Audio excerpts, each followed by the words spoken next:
Bueno, ¿qué tal, chicos y chicas? Bienvenidos a un nuevo vídeo del canal. Y sí, ha detonado la bomba Matt Jansen. O sea, Matt Jansen ha quedado sepultado por sus propios atletas. Es decir, las declaraciones de Beastwood, por un lado, que son declaraciones polémicas, no, o sea, son ya de bomba nuclear.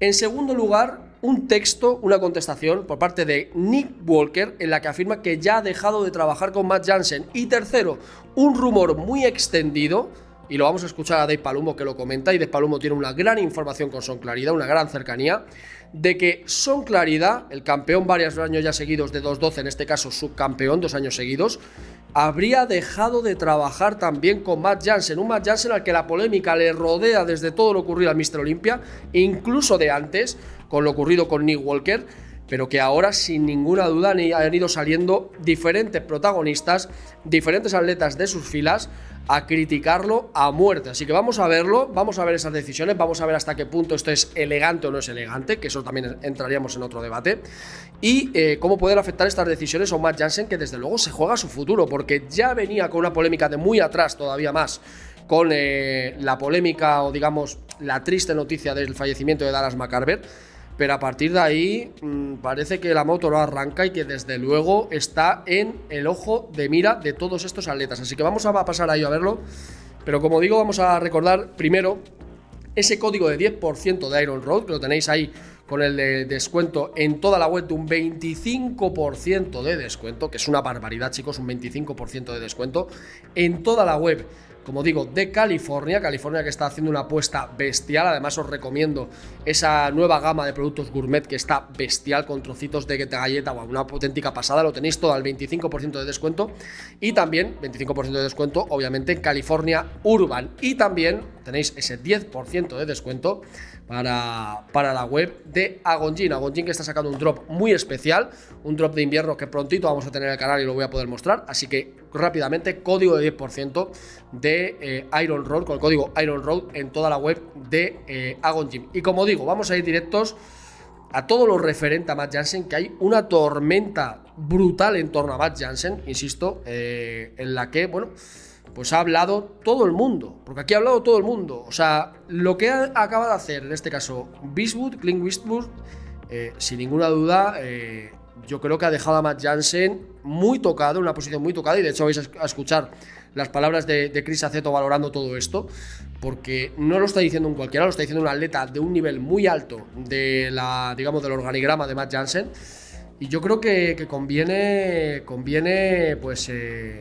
escucharlo, conviene analizar todo lo que está pasando, porque desde luego no va a dejar indiferente a nadie. Vamos a escuchar el primer extracto de Beastwood, porque sin ninguna duda a mí me ha dejado con los ojos, vamos, me ha dejado ojiplático. Vamos a escucharlo. When it first happened, people thought, oh, it's something wrong with him because this guy gets it right with every client. Now, let me tell you the difference between a great coach and somebody that's just a great marketer, because I don't believe that you can be a great coach. Like, if you have a guy like me and you fuck up that badly, like, okay, guys, like, this isn't like you just kind of missed. It's not like, okay, shit, we came in with the added size, but we just were a little too soft in the glutes. Or, you know, stomach was a bit bloated from, you know, maybe the carb up was too aggressive. This was not that. That's the kind of error that is okay, you know, but I lost 10 pounds of muscle. I might put up pictures throughout the video so you could see how bad the fuck up was.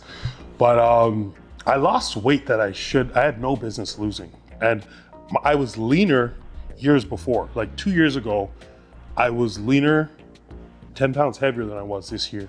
And it's just the human body works in different ways for everybody. Now, for a guy like me, and I need to take accountability for some of this, because I was willing to do whatever. I'm one of those stupid fucking clients. Like, I just listen. If I trust you as my coach, I listen to everything you say. Like, okay, we're gonna do it. And I trusted his reputation, and I trusted his expertise, because I thought he knew what he was doing, when in fact, listen, he must have never worked with somebody like me. I don't know. But I thought it was just a me thing, and I definitely took it a little bit personal because he gaslit me after it, and he said that my gear was fake. Yes, guys, he told me my gear was fake. It wasn't the 2 hours of fucking cardio that I was doing because you were afraid I wasn't gonna show up in shape. It wasn't the 2 hours of cardio, it was my gear was fake. Now, there's your accountability after, and people are wondering why I fired him. I'm like, well, how do you continue to work with someone when you can't agree on what the problem was? The problem was, it was a miscalculation. You know, it was a complete miscalculation for weeks, months of the prep. You know, just pushing, ignoring feedback of my knees being hurt and, you know, not being able to get a pump in the gym. Like, pues ahí tenemos el primer extracto de Quinton Eriya, conocido como Quinton Beastwood, en las redes sociales. Un atleta muy prominente, un atleta que venía con un gran cartel al New York Pro y que se pegó un topetazo brutal. A raíz de eso viene todo esto. Un periodo en el que estuvo sin competir, un periodo en el que estuvo intentando meter carne como fuera para poder ser un gran open, un tipo que tiene una línea muy clásica, pero que por otro lado necesita ese tamaño. Y en este caso Matt Jansen, bueno, pues por lo que parece, pues intentó hacerlo a su manera. Vamos a escuchar luego problemas incluso con la comida. Pero aquí ocurre algo muy interesante, y es el hecho de que él habla de que cuando se encuentra Matt Jansen entre la espada y la pared, parece que utiliza un mismo tópico para todo el mundo, que es el de que no te funciona o que no es de buena calidad la farmacología que utilizas. Él en este caso lo habla como el equipo era fake, era falso. Cuando se refiere a eso se refiere a la farmacología, ¿vale? Entonces llama bastante la atención que parece ser como el elemento a través del cual él puede, digamos, disipar cualquier tipo de duda sobre su trabajo y echar, entre comillas, la mierda al atleta, ¿no? Entonces, en ese sentido, ahí es cuando Beastwood tomó esa decisión de directamente prescindir de sus servicios. Además, habla de algo muy interesante, que esto también puede generar un debate brutal, que es el hecho de cómo los atletas, por ese deseo, ¿no?, de intentar hacer evolucionar su físico, o incluso por patologías internas propias de psicológicas, propias de, ¿no?, pues de tener bastante, de verse pequeños, de tener esa dismorfia, etcétera, etcétera, pueden llegar a, digamos, hacer un pacto con el diablo de tal manera que sus propios preparadores les están diciendo que se estrellen contra un muro y son capaces de coger el coche y ponerlo a 200. Entonces, ahí él mismo lo está comentando, ¿no?, cómo por esa pasión por querer evolucionar dentro del mundo del culturismo y dentro de evolucionar su físico, era capaz de hacer aquello que le pedía. Vamos a escuchar el siguiente extracto referente a la comida, porque, como digo, es algo muy interesante el ver hasta qué punto él estaba dando señales de alarma a Jansen, y Jansen hacía oídos sordos y para adelante sigue comiendo. Vamos a escucharlo. Great off-season. Well, no, maybe 80%, because when I was at 320, he pushed me, he said I was too lean. So he basically pushed me and wanted me to have burgers on every training day to put on more body fat. And then when we did the prep, one of the excuses at the end was that, you know, oh, we pushed the off season too hard and it was hard to get in shape. It's like, well, you fucking said that. You told me I was too lean. And I have screenshots. I have the actual WhatsApp conversation. I'm just not the kind of guy that's gonna like air out texts and shit. Unless somebody starts running their mouth and they wanna go there, then of course, I have proof of him ignoring feedback and yeah, all that shit, ignoring feedback, telling me that he thinks the gear's fake. Like, bro, maybe it was the 2 hours of fucking cardio. You know, how could you go to something that can be proven that you haven't proven, but you say that that's the reason? Now, there's a lot of other high-level athletes he's worked with that he's done this to in the past. A lot of amateur athletes. Again, there's a formula. Sometimes it works with athletes, sometimes it doesn't. And sometimes athletes don't make it to shows. This isn't the first time that's happened. But for some reason, people could keep that shit on the hush-hush. People keep that shit on the hush-hush. And they only speak about and promote when he does well. But the reality is, I was duped. Like, I bought into the fucking hype. To me, the hype was fake. I think he is a smart guy. I think the problem is his ability to adapt. Adaptability as a coach, like, terrible, garbage. Like, when you see my body flattening out and you're a high-level coach, maybe you don't know how to deal with it perfectly, but like, troubleshoot, you know, like, troubleshoot. Instead, he kept pushing and then just tried to gaslight me. And for me, that's what I don't respect. And I bet you, listen, I haven't asked Nick what the actual problem was. I just know what everybody else knows. I know the rumors of fake gear. I'm telling you, he has told this. Pues ahí teníamos esas palabras de Quinton en las que pues evidenciaba un problema con el tema de la comida en una fase de volumen, en la que él ya, en su propio cuerpo, por tema de una cuestión de fisonomía, de orgánica, lo que sea, no asimilaba más comida. Matt Jansen no frenaba el pie del acelerador y precisamente la reacción a su cuerpo fue toda la contraria a la que estaban buscando. Además, él alude a que es un pésimo entrenador, lo habéis escuchado con sus palabras, a la hora de adaptarse a algo que tiene que ser básico en cualquier preparador, y más en un preparador de alto nivel. No utilizar una misma técnica con todos y cada uno de tus atletas, porque habrá momentos en los que esa técnica sí que pueda beneficiar a algunos atletas y otras veces no, e incluso puede ocurrirte, como es en este caso, y alguno que otro, que ahora veremos, donde ciertas técnicas, al no funcionar en atletas de alto nivel, pueden dejar muy tocada tu imagen como preparador. Así que, como digo, yo creo que ahí en ese sentido hay que poner las miras muy claras en la manera, en la práctica, en la praxis, en este caso de Matt Jansen. Vamos a pasar a casos más, digamos, focalizados en atletas. Y en este caso, bueno, pues Beastwood hablaba así, sobre todo del despido hacia Matt Jansen. Vamos a escucharlo. Level, I wanted to be one of the best in the world. Man, I put so much into that. Like, I put so much into the off season. I was fucking damn near dying in my sleep. You know, like I had to get a CPAP because I kept choking in my sleep. I wasn't breathing properly. I was pushing the weight so hard because the coach I had wanted me to do that. And I'm not a big fan of pushing food that hard when you're that uncomfortable, because I do think that there's some pushback, but you know, I really believed in and trusted my coach. So I did everything he said. And honestly, we made great results during that off season. My coach is Matt Jansen, or was Matt Jansen. I fired his ass because he did a shit job during the contest prep. And I was criticized about firing him. People are like, well, why did you fire him? You should have given him another chance. Listen, motherfucker, I was worse than I was 2 years ago.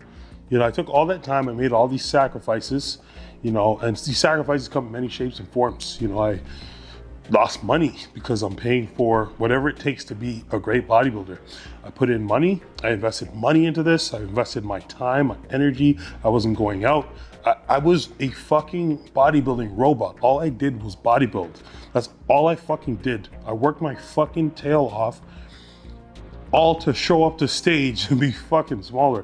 Now, at the world level, I wanted to be one of the best in the world. Pues ahí teníamos esa reflexión final en este caso de Quinton Eriya, Quinton Beastwood, que desde luego, pues como digo, pone en evidencia un Matt Jansen que se juega el crédito. Y el problema ya no es tanto lo que ha ocurrido con Beastwood, porque lo que ha ocurrido con Beastwood no deja de ser con un atleta, en principio, de un segundo nivel, de un nivel alto, pero de un segundo nivel con respecto a lo que ahora va a venir. Porque lo que ahora va a venir es lo que realmente termina por sepultar a a Matt Jansen con respecto a lo que va a pasar o lo que ha pasado con Nick Walker y con Shaun Clarida. Como digo, dos grandes atletas. En el caso de Clarida, 2 veces campeón del Mr. Olympia en 2.12, 2 años seguidos subcampeón, un atleta de un alto nivel. En el caso de Nick Walker, un tipo que ha quedado incluso tercero en el Mr. Olympia, con lo cual un tipo de un altísimo nivel y una gran relevancia en Estados Unidos. Y en este caso vamos a escuchar lo que dice Beastwood de lo referente a Nick Walker. Vamos a escucharlo. I'm making this video because Nick did not make it to the Olympia. Nick didn't make it to the Olympia, guys. And people are going to criticize him, as you know, I was criticized heavily too for my appearance at the show. People are criticizing Nick, and listen, like, we're public figures, so, you know, criticism is fair. However, you're telling me his coach didn't realize something was off? Oh, his body's not responding? You just realized his body wasn't responding, bro? Like, his body wasn't responding at 14 weeks out, 12 weeks out, 10 weeks out. At what point do you realize, oh shit, this isn't gonna work? You know, so that's the thing. It was the same problem with me, to where when you're a client, when you're a solid client like I am, and like I know Nick is, you're just locked in doing your work. You're just doing your fucking job. If your coach is telling you look great, this is the year, you're gonna do it, you're gonna be great, whatever. Your coach is telling you this shit, you believe it. So sometimes you, as a bodybuilder, like, I'm like a 310 pounder, and like I always think that I'm small. I always think that I could be bigger. Now, some people are gonna hear me say that and understand it because they feel that way about themselves. Some people are just gonna think I'm crazy, but it's just normal with bodybuilding. And that's why a lot of people don't coach themselves, because it's hard to be completely objective as a bodybuilder. But that being said, when you have a coach and when you really trust in a coach, your coach is your set of eyes. So if something's wrong, your coach is supposed to point it out. His coach didn't point it out. You know, so from people that I know that saw what he looked like, they said that he was better off pulling out. They said that's how bad he looked, that he made the best decision by pulling out. And to me, if you have a high-level athlete and you can't even bring them into the show because of whatever the fuck you put them through, or because you failed to notice something, especially when the guy moved to your fucking state, to your city, like, guy's right there. You know what I'm saying? It lets me realize the problem that I had wasn't personal. Like, this guy's just not locked in. You know, he's not locked in. Listen, a lot of that fucking Target shit was marketing, man. Like, it was marketing. He's a formula guy. He has formulas that have worked in the off. Yo creo, fijaros que hemos escuchado ya a Quinton varios extractos, pero para mí este me parece de lo más brutal que hemos escuchado, porque no solamente está hablando de que vende marketing cuando en realidad no lo hay, de que no es en receptivo a cuando el físico de un atleta está dando síntomas de que no va, él no es capaz de parar, decirlo, comentarlo y se para, sino que espera hasta el final. Estamos viendo una decisión, por otro lado, que él aquí barrunta que se puede tomar, pero que ahora ya con esto es oficial. Aquí lo tenemos como la gente le preguntan, deja Matt Jansen, eres demasiado bueno para él. Y dice, no volveré a trabajar con Matt Jansen. I no longer work with Matt. No trabajaré más con Matt Jansen. Hace 10 horas de este mensaje. Con lo cual, esto confirma la realidad de que Nick Walker ha dejado también a Matt Jansen. Ha perdido esa confianza en Matt Jansen. Entonces, es otro elemento más en la ecuación de que este preparador está cayendo, pero como si fuera la bolsa de Wall Street en el crash del 29. O sea, esto se está yendo a pique de una manera bestial. Pero es que falta otro elemento, otra pata en el banco, que es la de Shaun Clarida. Vamos a escuchar lo que dice Beastwood de Clarida y vamos a escuchar lo que dice Palumbo, que está muy cerca del entorno de Clarida, sobre, en este caso, Shaun Clarida y su relación con Matt Jansen. Vamos a escucharla. I can confirm, I'm not going to throw names under the bus because, you know, I'm not trying to bring people in like that, but I can confirm at least 11 other people that he's told had fake gear because things didn't turn out the way that it should have.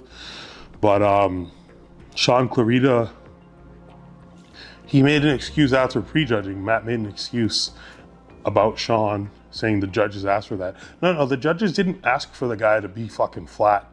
You know, they didn't ask for him to show up flat. They wanted him to be a bit tighter and come in with a more controlled abdomen. I think that versus the look that they brought are not the same thing.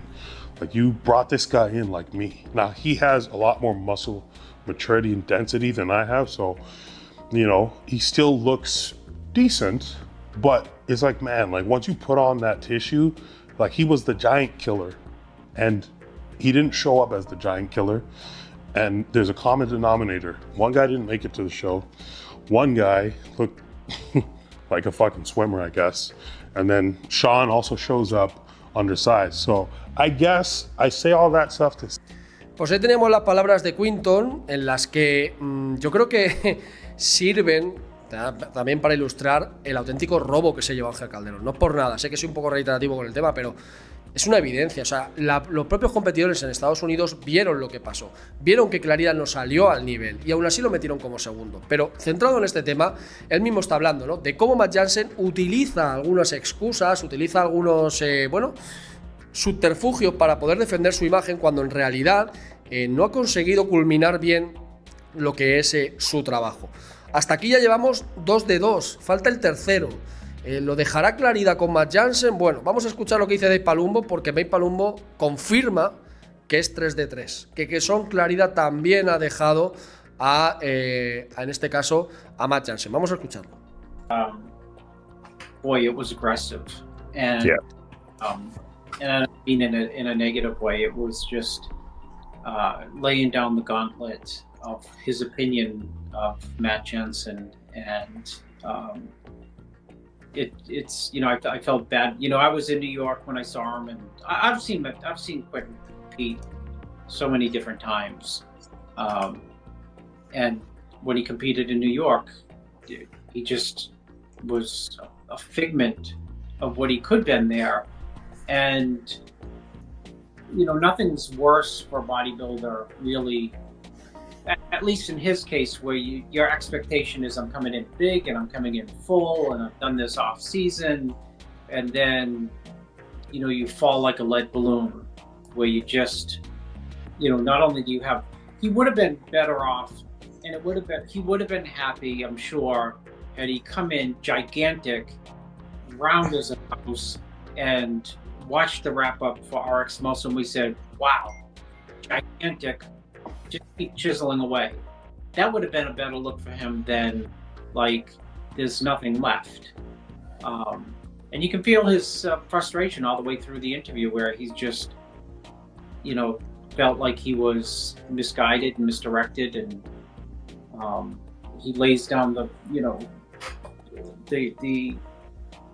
he lays the gauntlet down in so many different ways that, for, like, gosh, you know, the coach would be like hard that you know, it's going to create 4, 5, 6, 7, 8, 10 nights, hard to fall asleep nights, simply because, you know, it's an attack on his credibility by somebody who has credibility.